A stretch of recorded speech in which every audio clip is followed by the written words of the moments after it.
Naranasan mo na bang matakot sumubok ng bago? Tulad ng pagpinta, pagsayaw, o kahit pagsagot lang sa klase? Yung feeling na para kang may tense moodlet na ayaw umalis.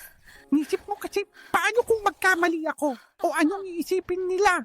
Parang ayaw mong bumaba ang iyong social meter o makakuha ng pulang minus sa friendship part. Ang takot na ito ay dahil sa pressure na maging perpekto agad. Gusto natin laging green ang lahat ng ating needs bar.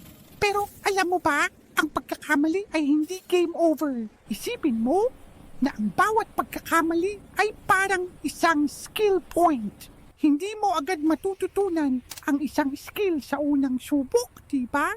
Kailangan mong mag-practice. Sa bawat mali, may natututunan ka. Unti-unting napupuno ang iyong skill bar. Mula sa level 1, aabot ka sa level 10. Kaya sa susunod na matakot kang magkamali, isipin mo, yes, another skill point. Ito ay pagkakataon para mag-level up. Huwag mong hayaang pigilan ka ng takot na i-explore ang iyong mga potensyal. Kaya sige, subukan mo na yung gusto mong gawin. Dahil sa laro ng buhay, ang bawat subok, panalo man o hindi, ay bahagi ng pag-level up mo. Go for it!